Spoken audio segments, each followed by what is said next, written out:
So we will now start with the youth convention. And this convention, the topic of this convention is Swamiji's messages for the modern age, of which there are many.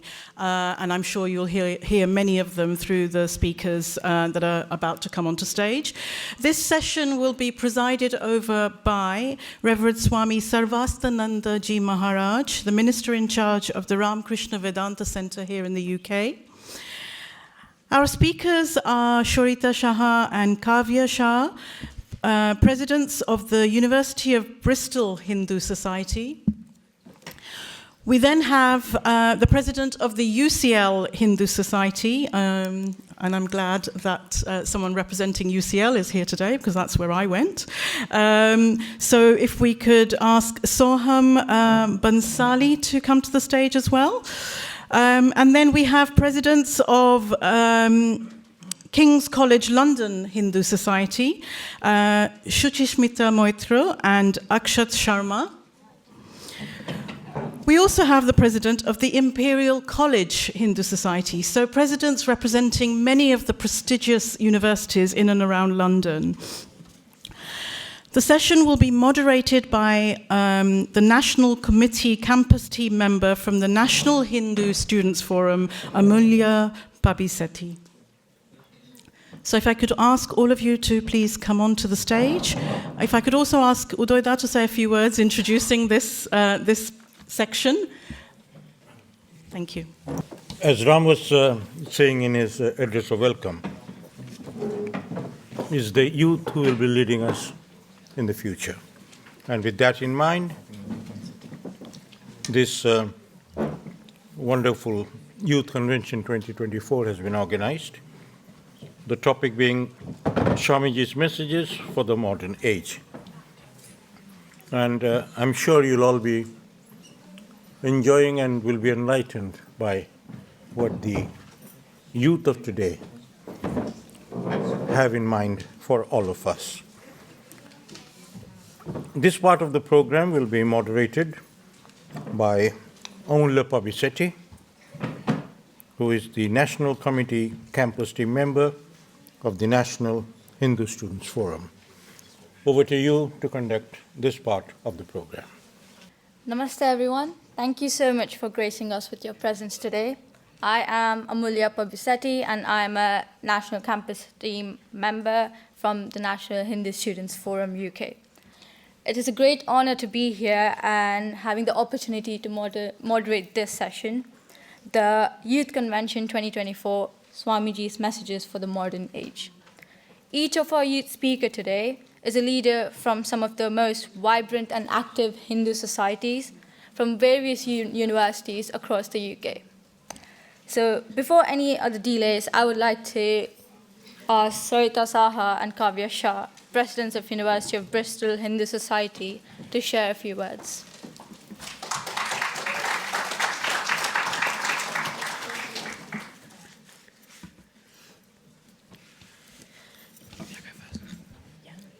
Namaste everyone. Reverend Swami Sarvastananda Ji Maharaj, Swami Balabhadrananda Ji Maharaj, Swami Madhurananda Ji Maharaj, ladies and gentlemen. I am honoured to be able to speak to you all today, although having promised to keep this short, at the Vivekananda Festival 2024, celebrating 30 years of the Vivekananda Human Centre, London, an organisation that has, of course, been very, very close to home my whole life. I thought it was worth mentioning that last summer I had the privilege of visiting inside the Fullerton Hall, which is the preserved part of the auditorium where Swami Vivekananda delivered his famous Chicago addresses at the first World Parliament of Religions in Chicago of September 1893, where there is a plaque outside to recognise this also. On the Women's Board Grand Staircase at the front of the Art Institute of Chicago, after 14 years, until next September 2025, Swami Vivekananda's response to welcome speech forms the basis of Jitesh Kalak's work. This is the staircase rises, which have been re-illuminated by Swami Vivekananda's words, reflecting his timeless and urgent plea for tolerance and universal acceptance, with a mentionable quote, "We believe not only in universal toleration, but we accept all religions to be true." On this day, 15th September, 131 years ago, Swami Vivekananda made the address in Chicago, "Why We Disagree." To summarize this, it entails a story about a frog living in its well, which knows its well to be its whole world, and so cannot fathom how another frog that lived in the sea is speaking the truth when they say that the sea is much bigger than the well. This can be used to compare to a Hindu or a Christian or a Muslim sitting in their own well, thinking that it is their whole world. To break down these barriers, it is up to us as a young generation to continue stepping out to spark the conversation and acknowledge and appreciate each other. Help and not fight. Just like at our university welcome fair on Friday, myself and Kavya were both together at the Hindu Society stall where all the religions and their stalls were placed together, and it's just a simple exchange of our prasad laddu for the Jewish pastry rugalash. Apologies for my pronunciation. Or the exchange of the meaning of our Om symbol on our Hindu Society logo for the meaning of their Star of David, which can start that conversation about appreciation between religions and how we can move forward to live together in harmony and peace. As Swami Vivekananda said, "We are responsible for what we are, and whatever we wish ourselves to be, we have the power to make ourselves. If what we are now has been the result of our own past actions, it certainly follows that whatever we wish to be in the future can be produced by our present actions. So we have to know how to act." Thank you very much for that, Sarita. Namaste, sisters and brothers. This is exactly how Swami Vivekananda started his speech in Chicago in 1893. The audience came to a silence. That silence then was followed by a round of applause. Everyone was in awe of how respectful and how meaningful his message was. His whole life he's worked on promoting equality and fairness, no matter of race, religion, gender, or financial backgrounds. Throughout his life, he's worked on promoting inner peace as well as external peace. A quote he has often referred to, and a quote that's been very dear to me, as well as the Bristol Hindu Society, is "Sangatan mein Shakti hai." This directly translates to, there is strength in unity. No matter who you are, where you come from, coming together in unison builds strength. If we now focus our message and our speech today on how we can use his teachings and his values today. First and foremost, he preached regular meditation. Having a calm and disciplined mind helped attain any goal you put yourself to. Secondly, resilience. Any issues he faced, any sort of problems and dilemmas Swami Vivekananda faced, he took a step back, evaluated it, and continued forward. We can use this in today's world, whether it's our university degree, whether it's our career, whether it's personal issues, having the sense of resilience. And finally, Swami Vivekananda loved being selfless. He helped as much as he could. Every single city he visited, he tried to meet as many people as he can, and the first question he would always ask was, "How can I help?" Now, this is very dear to me, and it's something that I'll continue following throughout the rest of my life. Thank you.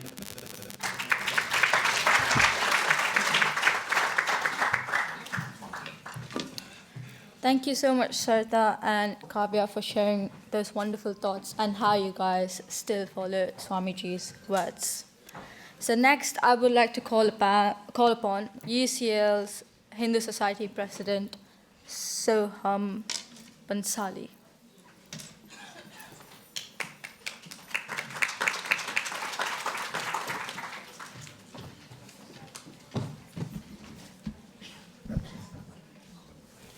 Namaste everyone. Swami Vivekananda, in today's terms, can be described in three ways: spiritual leader, motivational speaker, and also a life coach, but all in one.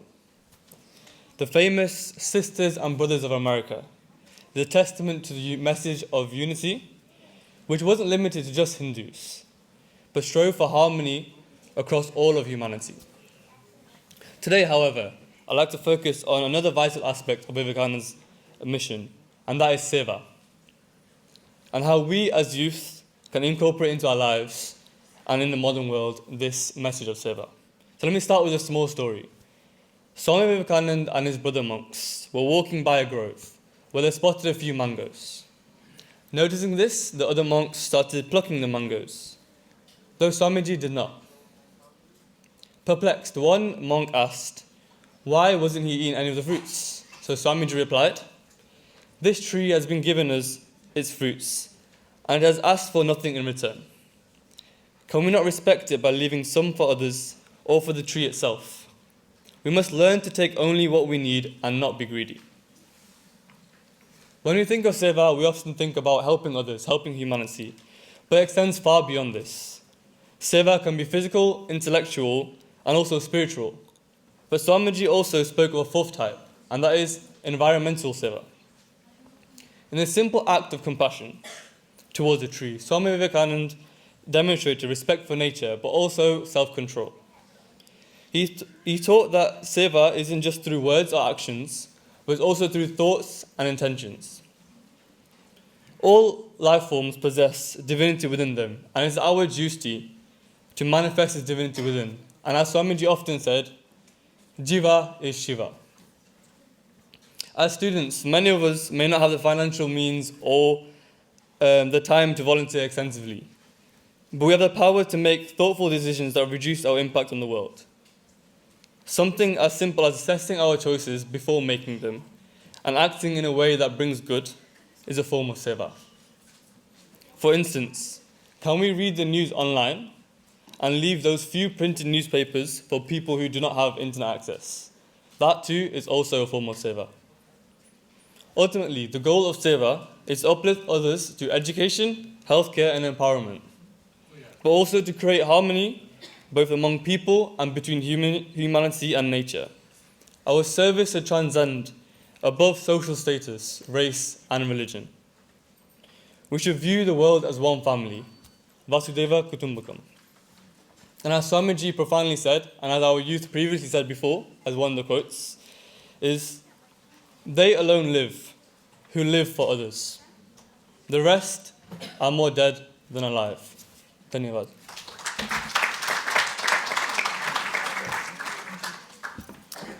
Thank you so much, Soham, for sharing those powerful words. It was great that you introduced the concept of seva for the other youths in this room. Now, can we please have Suchishmita Mehta and Akshat Sharma, presidents of King's College London Hindu Society.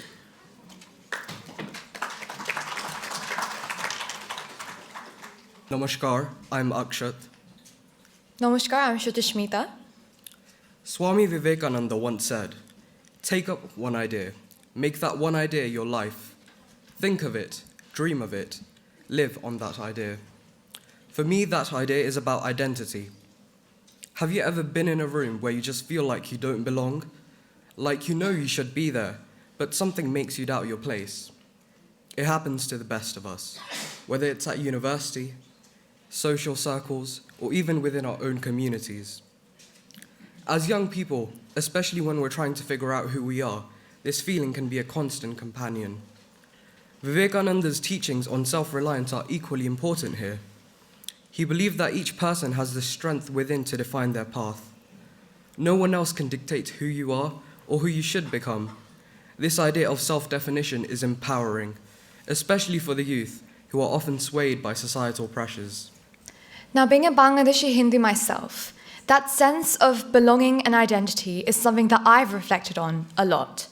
And it's not always easy to balance everything. Being part of a minority, carrying the weight of history, culture, and personal ambition. In fact, I remember my time at the Ramakrishna Mission in Bangladesh last year, and that place was more than just a religious or cultural center. It felt like a space where tradition met novelty. Swami Vivekananda's teachings were alive in that place, pushing me to discover my true self and to find strength in my roots, even as a minority in my homeland. So when I think of Swami Vivekananda, I'm reminded of how we should embrace who we are, our very identity, and how it not only shapes our lives, but the world around us. And let's be real, as university students, we're all juggling 1,000 things: grades, social life, future careers. But in the middle of all of this, we sometimes forget to just stop and appreciate who we are. Swami Vivekananda's message to the youth is clear. You have to grow from the inside out. None can teach you. None can make you spiritual. There is no other teacher but your own soul. Now that feels different when you truly reflect on it. It's a reminder that no one else can define us. Our strength lies in understanding our own identity, our own soul, and embracing it fully. As leaders in King's College London Hindu Society, we're not here just to organize events or spread awareness about our culture. It's bigger than that. We're here to help each other realize that our identity, our heritage, isn't something to hide or dilute. It's something to celebrate. And when we do that, we find the courage to lead authentically. I see my role as president as more than just managing logistics. It's about fostering an environment where students feel empowered to discover and celebrate their identities, whether it's through festivals that celebrate our cultural heritage or discussions that explore spiritual philosophies. We aim to create a space where students don't feel the need to hide or suppress themselves. Instead, we encourage them to embrace and express their full selves, rooted in the rich cultural and spiritual traditions that Vivekananda so strongly advocated. Swami Vivekananda's life was about breaking barriers, both spiritual and societal, and his message still applies to us today. In a world that sometimes tries to make us all the same, let's take a moment to truly recognize the beauty in standing out. We would like to end with a shlok from the Bhagavad Gita. Karmanya vadikaraste ma phaleshu kadachana, ma karma phalaheturbhu, ma te sangosva karmanye. Dhanyavad. Thank you.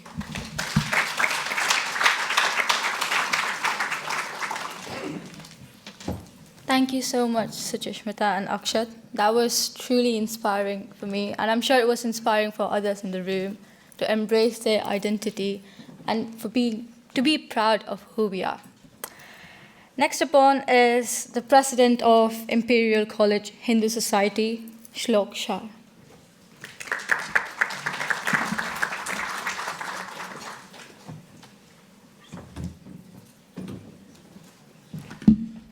Namaste, everybody. I'm going to be bouncing off of what Sarita said, but more specifically talking about the difference between tolerance and unity. My thoughts when I first listened to the famous Chicago speech that Swami Vivekananda did was the first thing that stuck out to me was his quote saying, "I'm proud to be part of a religion that is tolerant to all." That word tolerant really stuck out to me.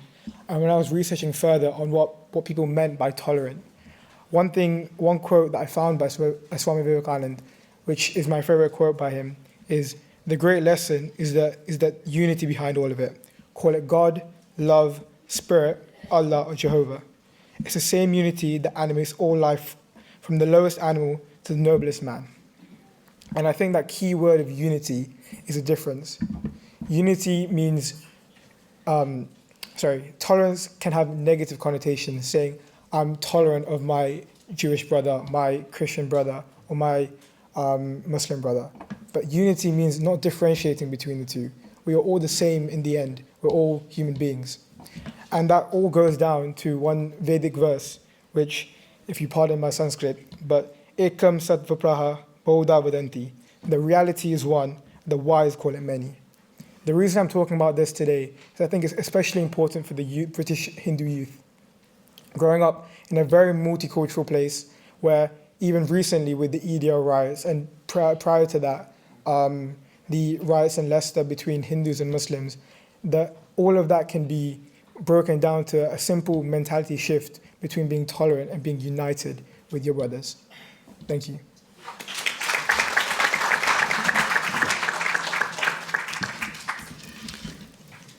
Thank you so much for that.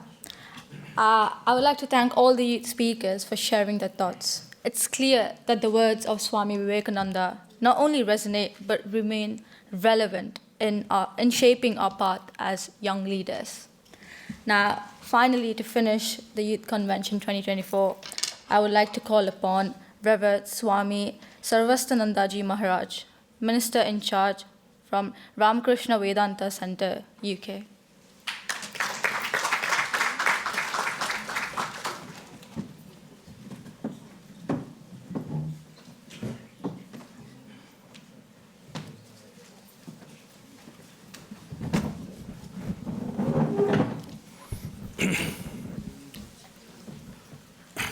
I begin with the prayer.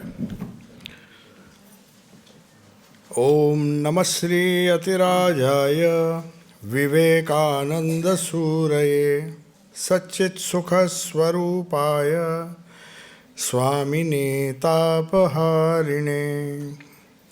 Revered Swami Balabhadranji Maharaj, Swami Madhuranandji, and all assembled devotees of Vivekananda, especially the youth who express some wonderful ideas of Swami Vivekananda, especially his message to the modern age. Now, what constitutes modern age? That is a fundamental question we should be asking ourselves. Because when Swami Vivekananda gave out his message, the world was modern. In those days, it was a modern age according to the times he lived. And it continues to be a modern age for the young people who are having a lot of hopes that the future will be brighter than the past. That's very natural. We have to be pessimistic in our approach to life. But when prophets like Swami Vivekananda speak, they can see at least 500 years ahead. So I remember an incident which took place when Swami Vivekananda was, after his victorious conquest of the West, as he expressed it in Maidenhead, one day while sipping tea, he said, the thoughts of civilization have to be turned upside down. The people who were present there, the Western disciples of Swamiji and his Guru Bhais, and also his brother Mahendranath Datta, could not understand what he was referring to. He was perhaps referring to the modern age as we see it now. He could see much before the modern age presented itself. So what did he see? He said civilization has to be turned upside down. So we have this clash of civilization, as Samuel Huntington said, that civilizations will clash. But Swami Vivekananda disagreed. He said they don't have to clash. If we accept, as the young people express their ideas, what constitutes unity? It's not only tolerance, but accepting everyone, all paths as true. And he did not refer to religious paths alone. He also referred to all the thought currents of the world.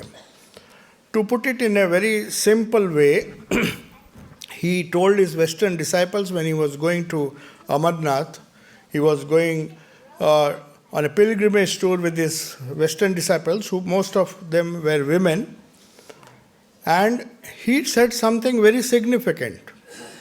He said, this age, 3 civilizations have had their impact on the entire world.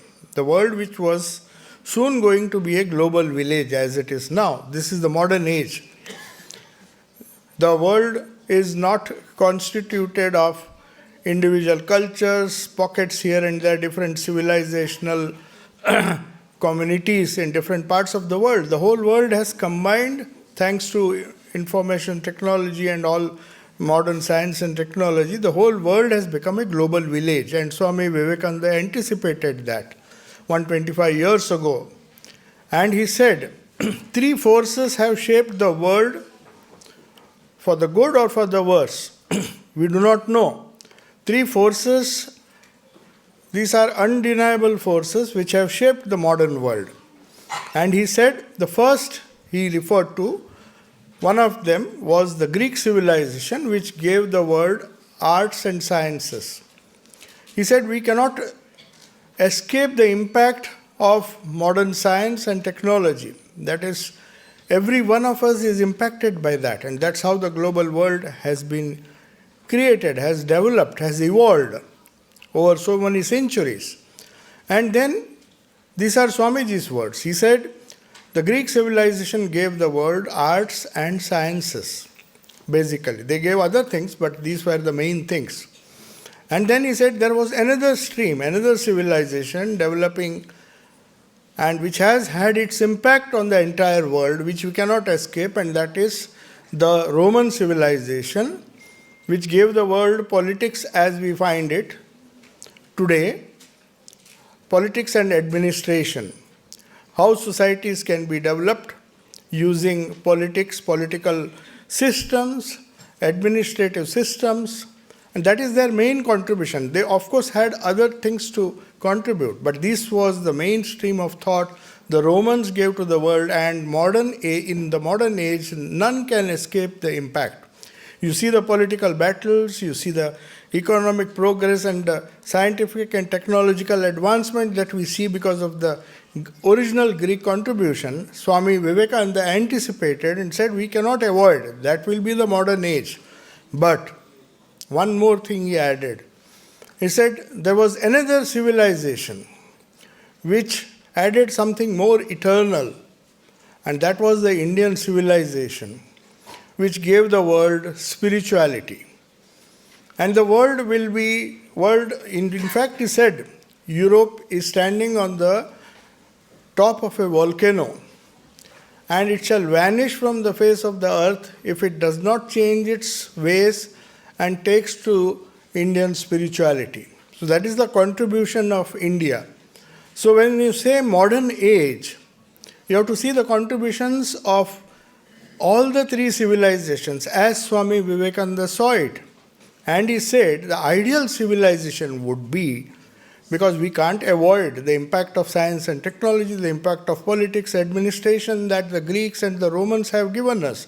But at the same time, it should be supplemented, or maybe as a foundation, the spiritual values of Indian spiritual culture, whatever India has contributed to the world. India had her own contribution. That's the fundamental. And he says, whenever races came and mixed together or conflicted with each other, it is the Indian spirituality, the Eastern spirituality that has gone and supported it, or maybe invigorated the whole civilization by its contribution. Whether it is Buddha, whether it is any other prophet who had roots in the Indian spiritual tradition, and whether it is Sri Ramakrishna in the modern age. So he believed that whenever the time comes, when there is a clash between civilizations because of the impact of the Greek and Roman civilization, it is the Indian civilization with spirituality at its core which will save. So for the modern youth, there is only one ideal.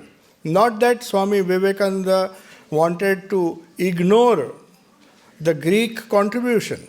Definitely, otherwise he would not have mentioned it. He in fact promoted the scientific approach to life, including spirituality. Spirituality had been reduced to dogma. Religion was reduced to mere dogma. So he said this scientific approach, the contribution of the spirit of science of the Greek should be applied to religion so that spirituality survives. And religious dogmas and other things which have created so much of havoc in the world can be controlled. So Swami Vivekananda told these young women, the women who were accompanying him in Kashmir, he made this remarkable statement that the new civilization, the modern youth, should combine in themselves the best of science and technology, the best of Greek civilization, without its evil side. What was the evil side? He said the evil side is promiscuity, or the pleasure-seeking attitude, which is a result of progress, material progress. Material progress inevitably leads to this pleasure-seeking attitude, which he said is the negative side of Greek civilization. Too much of pleasure-seeking will destroy the civilization. So you have to take the advantage of science and technology, but see that the evil effects do not come along with it. Then he said politics and administration, the best of art of politics and administration, our democratic values, the wonderful systems of governance that the Romans developed. But he said they had their own defects. When there is power, there is cruelty. Said Roman civilization fell down because it could not contain, or it could not help cruelty from raising its head. So he said you have to be careful. Combine in yourself the best of the Greek civilization, the contribution of the Greeks, the contribution of the Roman civilization, and also combine with Indian spirituality at the foundation. But then he gave us one more warning. He said, did not India have a negative side? We had the negative side of the Greek civilization and also the Roman civilization. But he said, Indian civilization with highest ideals. He spoke to all the audiences in India, the lectures from Colombo to Almora, if you see. He said, in spite of our wonderful thoughts, we are a very impractical race. We talk of big things, but we don't practice them. So he was not afraid to criticize the Indian people. He requested them to give up their impractical ways, to be modern in their approach, but spiritual to the very core. So combining these three values, that was the topic today. What is Swami Vivekananda's message to the modern age? And especially for the youth, they have to combine in themselves the best what Greek civilization had to offer, the advancement in science and technology, and put it to good use, and at the same time use all the expertise in politics and administration at their command, also for a good use without conflicting with each other, and also at the base of all of this, the message, eternal message of India, that is the divinity of the soul, that spirit always survives. So Swami Vivekananda, and I end with this wonderful quote of Swami Vivekananda, who defined civilization, modern civilization, as the progressive reading of spirit over matter. Whenever the spiritual values, the divinity within expresses itself, the more we read more of spirit into matter and give matter less importance than the spirit, the civilization progresses. According to Swami Vivekananda, that is the goal our youth should always strive for, to see that the spirit always has the upper hand. Our values, our divinity, our approach to the spiritual values of India always has the upper hand, and it should be, the material value should be subservient to that. And if that is done, every youth in his own life develops his personality by trying to bring out this divinity, the spiritual core. If he tries to express it more and more, the more we read spirit into matter, the more we progress, the more the generation progresses. That is the eternal message of Swami Vivekananda to our modern youth, irrespective of the country they belong to, irrespective of the civilization they belong to, irrespective of the nationality they belong to. Thank you.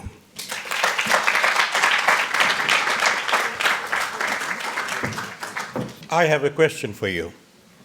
After listening to this seminar, can you give a one-sentence conclusion? I have one. The future is bright. Thank you very much. The future is bright. Ladies and gentlemen, we have on... Question, that is answer. That is not any question, that is answer. Yeah, that's the answer that I gave. Thank you very much. The conclusion that was, the future is bright. We have with us revered Swami Balabhadraనందji on stage, and as a mark of our appreciation to all the youths who took part, and also to Swamiji for your wonderful speech, as always. A mark of appreciation, we have a token of gift for all the participants, and Swamiji will be handing over this gift to the participants. First is Maharaj. First is Maharaj. First has to be Maharaj. Maharaj, আপনি একটু যান। খুব সুন্দর বলেছেন। Yes. Huh? I feel very youthful. Sure. Among the youth only. Please, if you can. Okay. You did not speak. You coordinated. Okay. Comparing.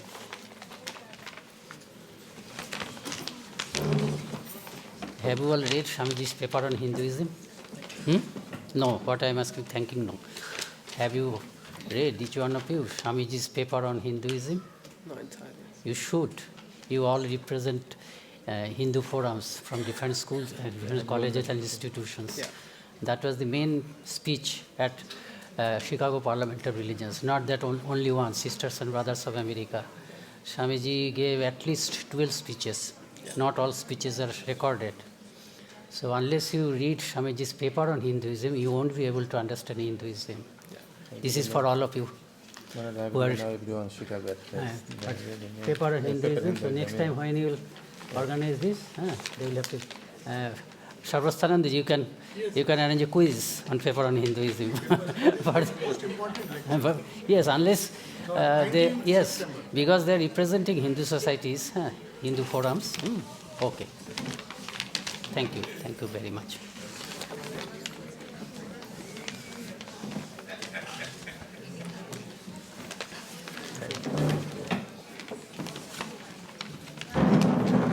Have you read paper on Hinduism?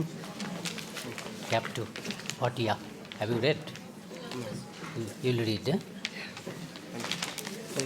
Maharaj, You have we can paper take on one photo with Hinduism? Maharaj. Swamiji's paper on Hinduism, you have read? You have And all the participants come back to the you stage, represent please. Hindu societies, Hindu forums, so you should. Otherwise, you won't be able to understand Hinduism. Okay. Maharaj, আপনি একটু মাঝে Big round of applause for all of them.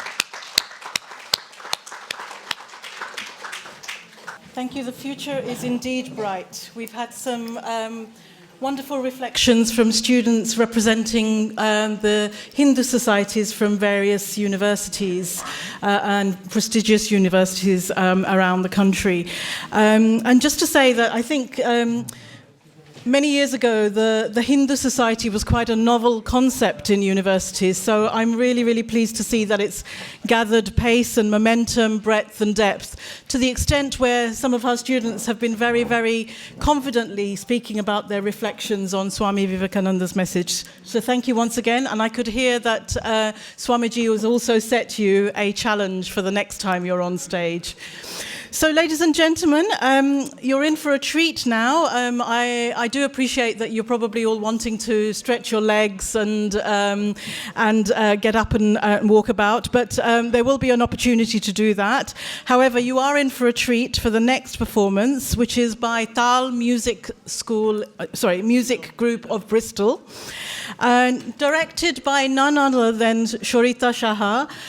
Many of you will be aware that Shorita is the eldest daughter of Ramda. I think Ramda in his speech said that his daughters used to complain when he never gave them the time when they were younger. Shuhita complained. But I think both of them have spread their wings so beautifully, so much so that Shorita is now the director of Tal at the University of Bristol. And so the performance will be brought to you by Tal. The musicians joining Shorita will be Malintha Pehesara Hewa Bataj, excuse me if I've pronounced that wrong, Arushi Singh, Romuald Satyanan, Christy Ruban, Advik Chandran, Riva Ajay Bijwa, and Shorita Shaha herself. So please put your hands together for what is going to be a treat, because I heard the rehearsals, from Tal Music of Bristol University. Performers will be sharing a selection of cherished Indian songs. So the first being Abhi Mujhme Kahi, which is a poignant ballad that reflects the bittersweet emotions of rediscovering life's beauty after a period of hardship. Following this, we're going to be playing Ashaye, which brings a message of hope and determination, encouraging us to believe in a brighter tomorrow. Finally, we're going to play Ghar More Pardesiya, a classical masterpiece evoking the longing and joy of a soul returning to its homeland, intertwining devotion with a celebration of culture and heritage. We invite you to immerse yourselves in the beauty of these timeless songs as we celebrate the richness of our shared traditions. From the University of Bristol's Hindu Society, please welcome on stage Tal.